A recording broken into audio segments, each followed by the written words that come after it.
Alléluia, alléluia, bienvenue. On vient juste d'avoir la dernière prière faite sur notre temps de prière, de renverser les raisonnements. C'est vraiment à point. Merci, prophète Pierre, qui est en ligne avec nous. Merci, évangéliste Linda, qui est en ligne avec nous. Bienvenue, bienvenue sur ce temps-là avec Jésus que je fais depuis plusieurs semaines maintenant. Mon 10 minutes, 20 minutes, 30 minutes pour Jésus.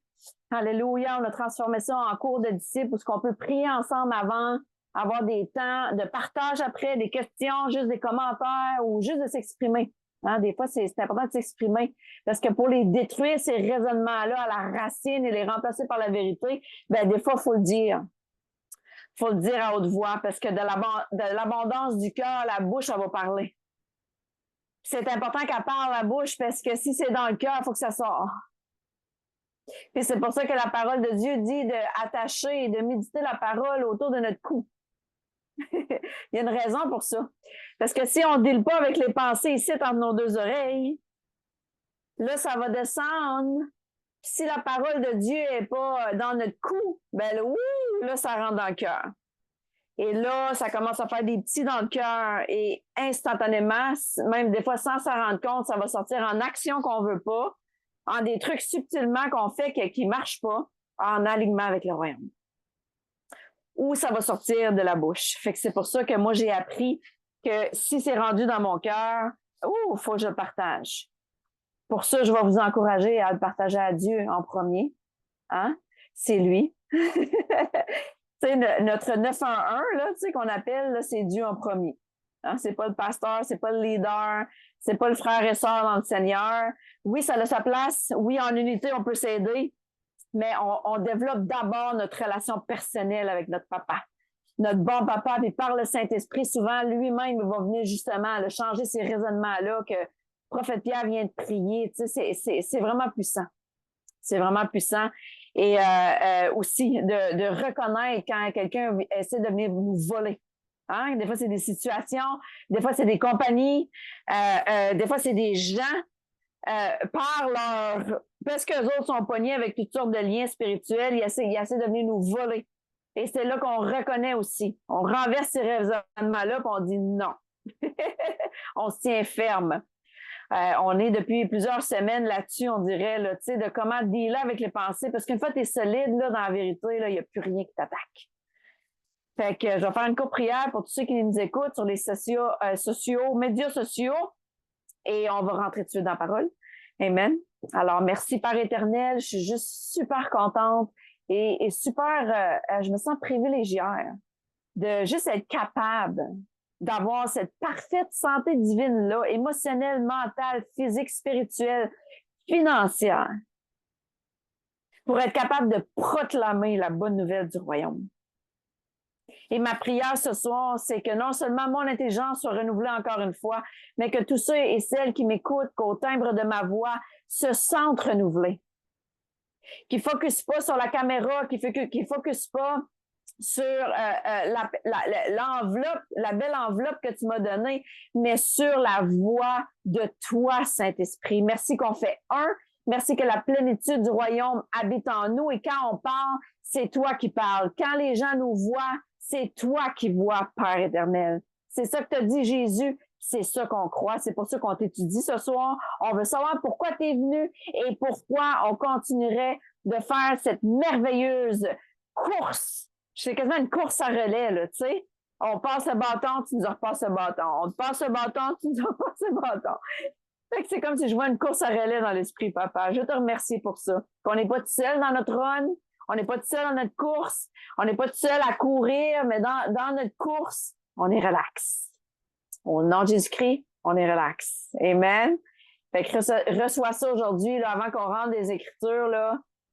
Même si on est dans une course vers le but, on se hâte lentement. Il y avait un slogan qui m'était beaucoup dit dans le passé par une de mes coachs quand j'étais pas née de nouveau encore. Elle me disait toujours, Catherine, hâte-toi lentement. Fait que, parce que moi, quand je l'appelais, c'était toujours ben vite, là. Tu sais, c'était là, j'y déblatérais toutes mes affaires. Puis, elle me disait, écoute, respire. Hâte-toi lentement. On me disait toujours ça. Fait que c'est ce qui m'est venu dans l'esprit aujourd'hui, tu sais, cette course en relais là qu'on fait avec Dieu. C'est comme on est sur cette course-là qui s'appelle la vie, dans cette merveilleuse planète, hein? Qu'on choisit de voir les choses bonnes, on choisit de focuser sur les choses bonnes. Mais oui, il y a des persécutions et des tribulations. C'est comme ça. Et là, on a le bâton. Là, on choisit de tenir ferme. Après ça, on redonne le bâton à Dieu. Là, on dit, Dieu, c'est ta job maintenant. Là, je suis ton instruction que tu m'as donnée. Là, je te remets ça. Fait que ce que tu veux, là, c'est que le bâton en relais soit toujours dans les mains de Dieu.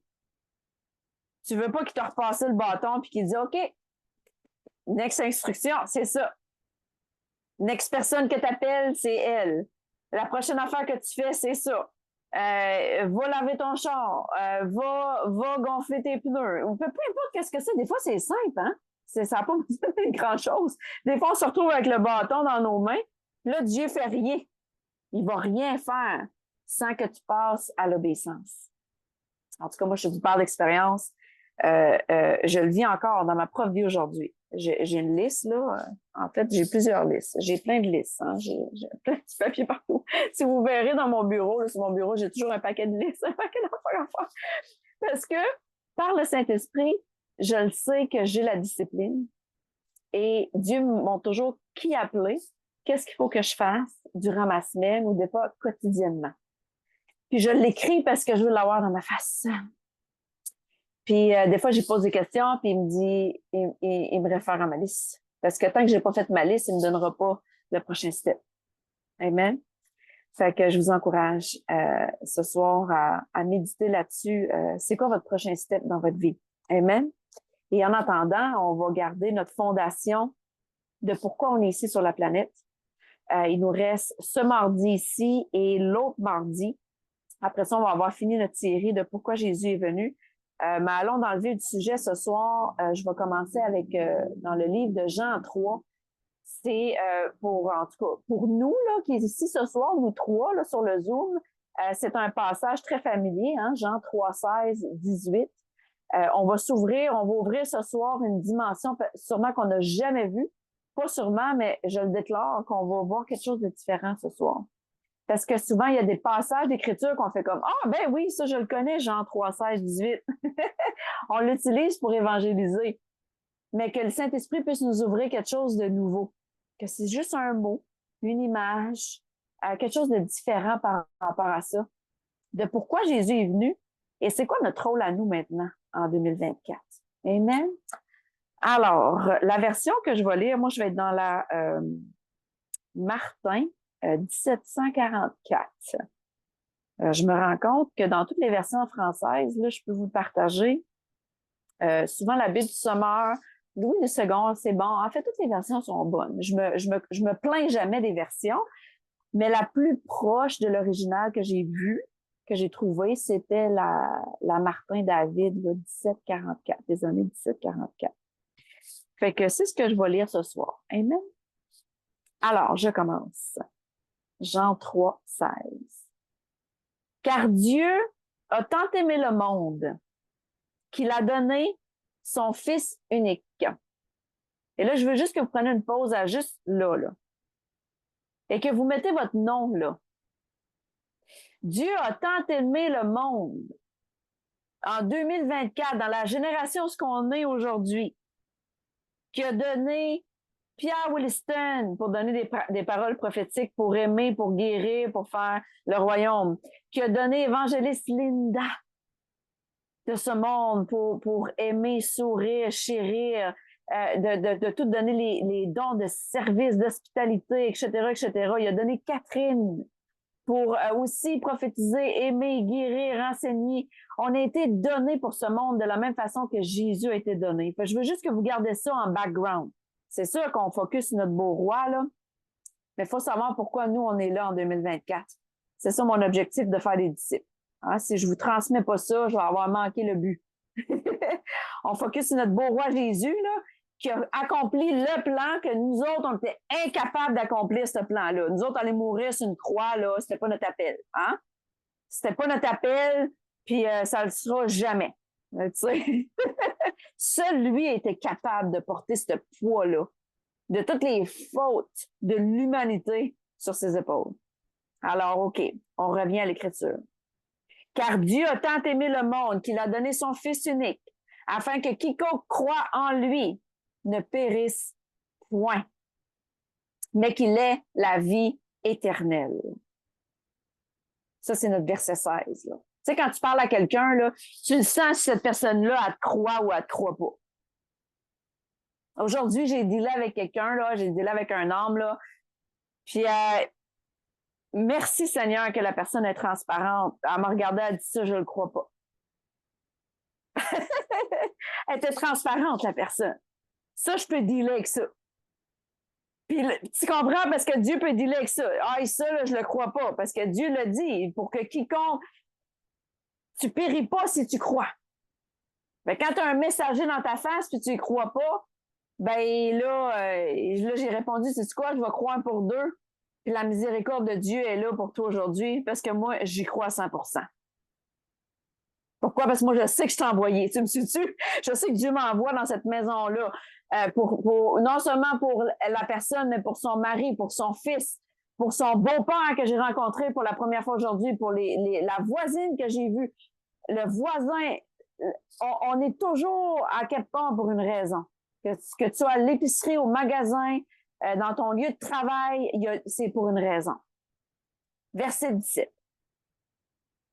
Car Dieu n'a pas envoyé son Fils au monde pour condamner le monde, mais afin que le monde soit sauvé par lui.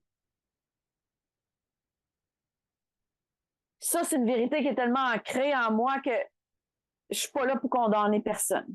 Dieu a envoyé Jésus pour pas condamner, mais pour que les gens soient sauvés. Fait que mon attitude doit toujours être dans la miséricorde. Quand les gens arrivent puis qu'ils sacent, les gens arrivent puis ils font toutes sortes d'affaires parce que les gens qui sont pas sauvés sont pas sauvés. Tu comprends? Ils agissent de toutes sortes d'affaires. Ils agissent bizarre. C'est normal. Puis nous, on les voit dans la lumière des Écritures puis on n'est pas là pour les condamner. On est là pour démontrer notre Sauveur. Il n'est pas venu pour condamner, mais afin que le monde soit sauvé par lui, par nous. Les gens vont être sauvés par nous. Puis je te dis, les religieux là, qui m'écoutent en ce moment, ils disent blasphémie. C'est un blasphème pour eux autres, parce qu'ils sont comme, voir s'ils vont être sauvés par toi, Catherine. T'es pas Jésus. Ben, guess what? C'est le roi des rois et le seigneur des seigneurs. Et c'est un petit R, puis c'est un petit S, puis ça, c'est nous. Parce que les Écritures disent qu'il est le premier-né de tous, qui est nous. Jésus, il a fait son temps. Il a fait un grand ministère de 3 ans. Il a tellement fait de miracles que tous les livres de la planète ne pourraient même pas contenir ce qu'il a fait. Ça, je dis, ce qu'on lit là dans la Bible, c'est une infime partie de ce que Jésus a accompli en 3 ans.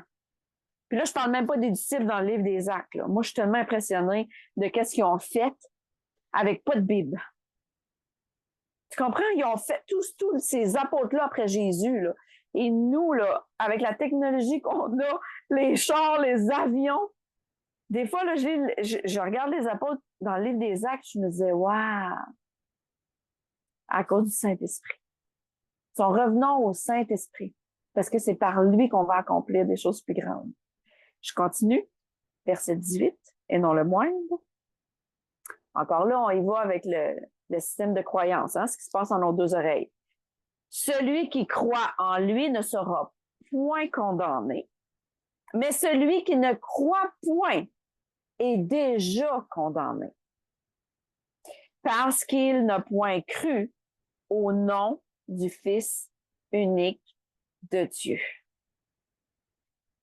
Fait que même quand les gens sont transparents, s'ils me disent « j'y crois pas à Jésus », ah ben là, j'ai pas la langue de ma poche, je vais leur sortir cette vérité-là. Je vais dire « je m'excuse, je veux pas t'offenser, là. » Ben, il y a une seule façon. Puis si tu crois pas que Jésus est le Fils unique de Dieu, je suis obligée de te dire aujourd'hui que tu es déjà condamné. Puis je m'en suis comme « ben là, Dieu est amour, ouais, il est amour. » Mais c'est un Dieu jaloux. Il veut qu'on le vénère, lui. Tu peux pas faire de l'idolâtrie de ton système de croyance qui va aller par-dessus celui de Jésus, ça marche pas. Fait qu'il y a une façon que, oui, moi, je condamne pas, mais la parole de Dieu, oui. Si il arrive de quoi demain matin, assurons-nous qu'on est dans le bon système de croyance. Et on a un bon Dieu patient avec nous. C'est un peu ça que la personne me partageait aujourd'hui. Elle dit, oui, ben là, Dieu est patient avec moi. Je me sens. Il a été patient avec moi aussi. Puis il est patient encore aujourd'hui. Hein? Fait que c'est pour ça que Jésus a dit, écoute, je ne vais pas revenir avant que la bonne nouvelle du royaume, pas la bonne nouvelle de la vie éternelle puis de la condamnation de l'enfer, la bonne nouvelle du royaume soit prêchée à toutes les nations. Fait que j'ai continué, même si la personne n'avait pas s'abandonner totalement, j'ai continué à présenter les bénéfices du royaume. À quoi ça ressemble? Puis à un moment donné, dans toute sa pureté, encore là, sa transparence, elle dit, ben là, elle dit, je t'ai envie. J'ai envie, moi pas. J'ai pas de clé USB pour te donner 15 ans de relation. Je dis, ça fait 15 ans, moi, que je la lis, la Bible. Je dis, moi, ça fait 15 ans que je le prends le temps dans la prière, que je développe ma relation intime avec le Père en haut. Tu peux pas envier ça. Mais je veux juste que ça t'encourage. À toi, faire de même. Ouvre-le le livre. T'en sauves pas. Puis à tous ceux qui viennent dans mon entourage en ce moment, que c'est des nouveaux chrétiens qui commencent dans leur belle marche, je les encourage à mettre le nez dans le livre. Moi, je ne pourrais pas leur faire pour eux autres. En fait, c'est comme ça que je vous encourage, tout le monde qui m'écoute, à faire des disciples, là. Encouragez les gens à les Écritures, encouragez-les à lire ça. Jean 3, 16, 18. Juste pour aujourd'hui. Gardons ça simple. Encourageons les gens dans notre entourage. Ou ouvrons les Écritures avec eux. Des fois, ils ont besoin d'aide. Ils ont besoin des fois qu'on s'assied avec. Dirais, tu sais quoi, on prend-tu notre break ensemble? Ou on prend-tu un petit café? J'aimerais ça qu'on lise un passage ensemble. Puis là, on ouvre le livre. Le beau livre royal, puis on lit ensemble. C'est ça, faire des disciples. C'est pas compliqué. Amen. Donc, allons à l'autre écriture pour ce soir. Puis on finit là-dessus. Ça va être dans le livre des Actes, justement, que j'en parlais. Là, on va aller dans le livre des Actes, chapitre 3, verset 26. Alléluia. Je ne sais pas en même temps que vous autres. Je reste dans ma version de la Martin 1744. On va aller au dernier verset, dans le livre, chapitre 3, verset 26. Ah, puis tu sais, c'est quoi pour le contexte? Moi, j'aime bien ça, le contexte là, des Écritures. Mettons qu'on commence à 22. Allons ensemble. C'est écrit. Car Moïse lui-même a dit à nos pères, le Seigneur de notre Dieu vous suscitera d'entre vos frères un prophète tel que moi. OK, on s'arrête là. Je le relis. Là, eux autres, ils expliquent, là. Moïse, là, il savait que Jésus viendrait, là. Tu sais, tous ces prophètes-là dans l'Ancien Testament, ils savaient tous qu'il y aurait eu un prophète. Mais check bien comment Moïse, sans qu'il ait vu Jésus, sans qu'il ait la plénitude du Saint-Esprit, pour sûr, il était guidé par l'Esprit, ces prophètes-là. Mais checkez comment il était solide dans son identité. Il dit, car Moïse lui-même a dit, ça c'est Moïse qui disait ça, là. Le Seigneur notre Dieu vous suscitera, c'est-à-dire vous envoiera d'entre vos frères un prophète tel que moi. Il était solide à ce point-là dans son identité, Moïse. Il dit, tel que moi je suis aujourd'hui, là, vous allez en avoir un prophète. Il était solide de même dans son identité avec Dieu. Il ne voyait pas de séparation, de différence que la religiosité souvent va aller mettre entre nous et Jésus. Ah, Jésus est all the way, il est loin, loin, loin dans les cieux, puis nous, on est petit sur la terre. Là. Tu sais, c'est comme, non, non, non. Si Jésus nous a dit qu'on était capable de suivre, ça veut dire qu'on est capable. Fait que Moïse, là, c'est de même qu'il se voyait. Quand j'ai lu ça tantôt, ça m'a frappé. Je fais, aïe, aïe. Je suis OK. Fait que même dans l'Ancien Testament, ces hommes et ces femmes de Dieu-là étaient solides dans leur identité. Fait que là, après ça, il dit, ben, vous l'écouterez dans tout ce qu'il vous dira. C'est pour ça qu'on étudie Jésus à soir. On veut l'écouter, on veut suivre ça. Verset 23. Et il arrivera que toute personne qui n'aura pas écouté ce prophète sera exterminée d'entre le peuple. On le sait que les gens, ils se kick out eux-mêmes, hein? L'autodestruction existe beaucoup dans le corps du Christ, malheureusement. Moi, j'appelle ça l'autodestruction parce qu'il n'y a pas personne. Dieu, notre bon papa, il ne va jamais te faire du mal. Mais par faute de connaissance ou parce que tu n'écoutes pas, ben, il y a comme une autodestruction qui se met en place, qui est facile à réaligner, by the way. Alléluia. On peut arrêter de s'autodétruire rapidement en 1 seconde et se réaligner. Amen. Alors, je continue. Et même tous les prophètes depuis Samuel, ceux qui l'ont suivi. Encore là, c'est une question de suivre. Puis j'aime bien, Évangéliste Linda me partageait cette semaine des trucs. Elle dit, elle dit, moi, c'est Jésus que je suis. Tu sais, elle nous suit, nous, dans Jésus Ministère International. Je suis une pasteur sur sa vie, mais elle sait que c'est Jésus qu'elle suit. Mais on suit des gens qui suivent Jésus. On suit le modèle de Moïse, puis de Samuel, puis de Pierre, puis de l'apôtre Paul. On fait rien que suivre le pattern. Puis moi, je dis, puis je vous le dis ce soir, là, si je ressemble pas à Jésus, là, copie-moi pas. Suis-moi comme je suis Christ. L'apôtre Paul, c'est ce qu'il dit, là. Si j'y ressemble, tu me suis. Si j'y ressemble pas, tu me suis pas. Amen? C'est simple de même.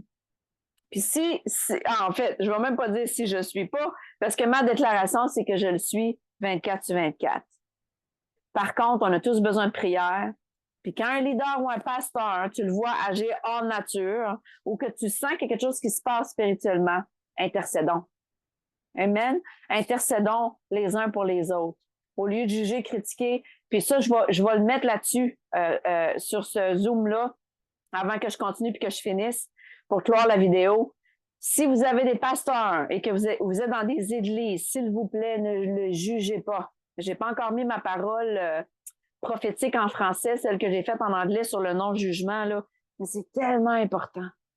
Si Dieu vous appelle dans un ministère spécifique et vous êtes dans une église en ce moment et que vous trouvez que c'est pas tout aligné avec le royaume, priez pour vos leaders. Et avec douceur, allez ouvrir la parole avec eux. Puis pour sûr, si vous sentez que ça se réaligne pas du tout puis que vous voulez pas vous soumettre sous un leadership comme ça, je vous comprends, c'est correct. Mais les gens, là, en ce moment, là, les leaders, les pasteurs, ils ont beaucoup plus besoin de prière puis d'amour que de jugement. Ça, je vous le confirme, je vous le garantis. Puis si toute l'Église se mettait dans cette lignée-là, à pas juger, à pas critiquer, à jamais commérer contre le pasteur en charge, vous pourriez voir une vague de changement dans l'Église comme vous avez jamais vu auparavant. Ça peut être simple de même. Peut-être que Dieu vous appelle pas à changer de ministère. Vous appelle pas à changer d'Église. Il vous appelle juste à marcher dans l'amour. Fait que je veux juste mettre ça, là. C'est ce qui me vient, là, pendant que je lis les Écritures. 25, on continue. Vous êtes les enfants des prophètes et de l'alliance que Dieu a traitée avec vos pères, disant à Abraham, et en ta semence seront bénies toutes les familles de la terre. Alléluia! On est la semence. On a la même ADN. Quand tu penses à semence, là, tu penses à la semence dans la terre. Quand tu plantes un arbre, à la semence spermatozoïde. Quand le spermatozoïde rentre l'ovule puis il crée une nouvelle création, c'est ce qui s'est passé avec nous. On est germé de la semence de Dieu. On a la même ADN. Puis Moïse, il avait compris ça dans le temps. Il savait qu'il y a un prophète qui viendrait avec la même ADN de Dieu. Puis là, il le dit. Du temps d'Abraham. C'est Abraham qui disait ça, là, depuis la création. Ta semence seront bénies de toutes les familles de la terre. C'est de ça qu'on descend. C'est notre descendance, notre ADN de Dieu. Et là, je finis avec le point ce soir du verset 26. C'est pour vous, premièrement, que Dieu, ayant envoyé son Fils Jésus, l'a envoyé pour vous bénir en retirant chacun de vos méchancetés. Puis là, cette version-là, j'aimerais ça aller lire les autres versions parce que c'est le point qu'on va le conclure ce soir. Dans Parole de vie, ça dit, bon, Jésus a été envoyé pour vous bénir. C'est pour la bénédiction. La bénédiction, là, on n'a pas besoin de prier pour ça. C'est quelque chose que Jésus est venu pour. C'est comme un style. Là. C'est comme si tu as été acheter quelque chose puis c'est écrit payer dessus. Là, tu sais, c'est à toi. La bénédiction, elle est à toi. Tu n'as pas besoin de la quémander, tu n'as pas besoin de la quêter, tu n'as pas besoin de la déclarer. C'est quelque chose que tu es, que tu as. Nous sommes bénis. Pourquoi? À cause de Jésus. Fait que c'est ça que ça dit dans la parole de vie. Il est venu, il est envoyé pour vous bénir et il détournera chacun de vous de ses mauvaises actions. Là, t'as-tu remarqué ça, là? C'est lui qui le fait. C'est lui qui nous détourne. C'est son Saint-Esprit qui nous détourne de nos mauvaises actions. Puis là, dans d'autres versions, ça va dire qu'il nous détourne de nos iniquités. Iniquité qui veut dire péché. Bon, péché qui veut dire manquer la cible. Fait que mauvaise action, péché, mauvais comportement. On ne sert pas une religion qu'il faut arrêter des mauvais comportements, là. Il faut juste savoir que le Saint-Esprit, c'est lui qui nous transforme. C'est une toute autre approche. On n'est pas dans une business d'arrangement puis de dealer avec des comportements continuellement. Non. On est dans une business de relation où qu'on laisse le Saint-Esprit nous transformer. Tout ce qu'on a à faire, c'est s'abandonner à 100%. Comme j'ai dit à cette personne-là aujourd'hui, je dis à moins que ce soit 100% d'abandon, tu ne pourras pas voir les fruits, cher. J'ai quand même été transparente, moi, avec. Toi, tu es transparente avec moi. Ben moi, je vais être transparente avec toi que les fruits que tu veux voir arriver dans ta vie en ce moment sont tous attachés au 100% abandon. Puis quand c'est 100% abandon, ben c'est ça qui se passe. Pourquoi Jésus est venu? Il est venu pour nous bénir et nous détourner de nos mauvaises actions. Donc, c'est une chose pour laquelle nous aussi, une fois qu'on sait que ça, c'est établi dans nos propres vies, bon, on aide les gens à le faire. À cause que moi, je le sais que le Saint-Esprit me détourne continuellement, parce que c'est un choix quotidien, hein, je vous le dis. Quand l'apôtre Paul dit « Travaille à ton salut », là, c'est no joke. J'ai un choix à faire. C'est pas difficile de le faire, mais j'ai un choix. Tous les jours, j'ai tout le temps les ténèbres qui me sont présentées et la lumière. Puis là, il faut choisir. Tous les jours, dans toutes les facettes de ma vie, émotionnellement, physiquement, spirituellement, dans mes relations, j'ai tout le temps un choix continuellement. Dans mes pensées, puis là, je choisis. Puis quand tu es solide de même, ben, tu es capable de savoir pourquoi aussi toi, tu es là sur la planète, d'aider les gens. Tu veux les détourner, toi aussi. Toi aussi, tu veux faire partie de les détourner de leurs mauvaises actions. C'est une autre chose encore là, c'est drôle que, on dirait tout ce que je partage ce soir, c'est tout ce que j'ai vécu dans ma journée aujourd'hui. J'ai été capable de détourner certaines choses, de dire, excuse-moi, ça, non. Ça, j'embarque pas là-dedans. Ah oui, c'est vrai, tu me l'as déjà dit. Hein? Moi, je suis très radicale, hein? À moins que la personne concernée est avec nous, moi, je parle pas de personne. Si tu veux me parler de quelqu'un, appelons-la. Ah, non, non. Ah, non, non, OK. Tu veux pas l'appeler, ben, deal avec elle. T'as un truc avec elle à deal avec elle. Moi, je suis pas celle-là qui va nous entendre parler. Ah oui, OK, je respecte ça. Puis ça établit une relation de confiance aussi avec les gens, parce que les gens vont faire comme, ah, OK, ça veut dire qu'elle parlera pas de ma business aux autres non plus. Fait que c'est ça établit un lien de confiance parce qu'on veut détourner les gens de leurs mauvaises actions comme Jésus a fait. Et en même temps, on veut les bénir. Aujourd'hui, j'ai béni quelqu'un d'une tapette à mouche. J'en fais une joke, mais c'est vrai. Tu sais, on avait une double tapette à mouche, puis le voisin en avait besoin. Bon, on l'a béni. Mais tu sais quoi? Quand Jésus dit, là, tu vas avoir donné un verre d'eau, c'est pas grand-chose, un verre d'eau, ça coûte rien. Au plus petit, tu vas l'avoir fait à moi. Je connais l'impact de ce que je fais dans le royaume. Donc, s'il te plaît, diminue pas toutes les actions que tu fais à tout le monde. Ta diligence au travail, ta diligence d'écrire aux gens sur les médias sociaux, tu comprends?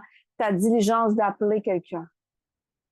Il y a des actions qu'on pense que c'est pas grand-chose, mais c'est vraiment beaucoup, je peux te le dire.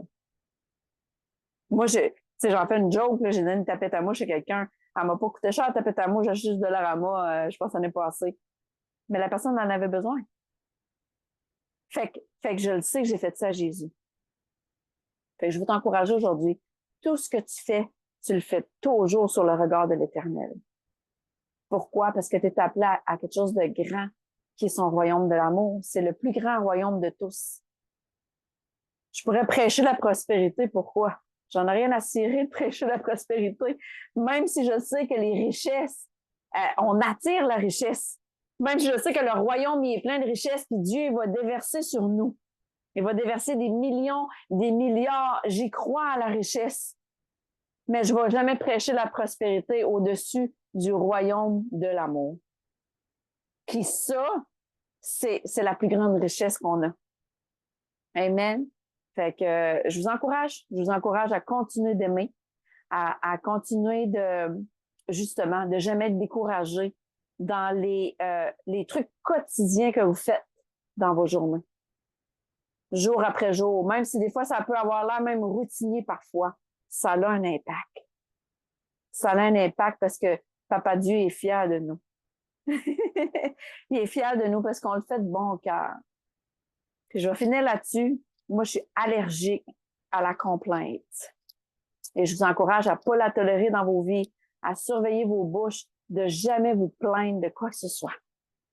Même si des fois on peut lâcher un petit soupir, là, c'est comme ah! Tu sais, moi j'ai tellement été guérie à pas me plaindre là, que même je suis maintenant alerte que même quand je soupire, là je vérifie mon cœur, je commence Seigneur. Merci. Merci. Je veux continuellement être dans la gratitude. C'est vraiment important pour moi. Puis c'est important pour vous. Je peux vous dire, ça dit dans la parole là, que les cieux sont ouverts quand on est dans la gratitude. Donc, soyons-le. Je déclare un ciel ouvert sur vos vies à ce qu'on ferme la soirée ce soir. Et je vais finir avec la gratitude, Père éternel. Je veux te remercier pour chacun d'entre nous. Je veux te remercier pour qui tu es. Je veux te remercier pour ton amour. Je veux te remercier pour la bonne nouvelle de ton royaume que j'ai partagée ce soir et qui va continuer de germer dans les cœurs. C'est des semences. C'est des semences que j'ai faites. Je suis ton beau vaisseau d'honneur. Ils le sont aussi. Et je sais que tu vas continuer cette semence-là dans la vie de plusieurs dans leur entourage. En ton nom précieux, j'ai prié. Au nom de Jésus-Christ. Amen, amen, amen. Je vous aime. Puis là, ben, c'est notre temps de partage. On déconnecte de l'enregistrement et on partage ensemble. Amen. Merci Seigneur.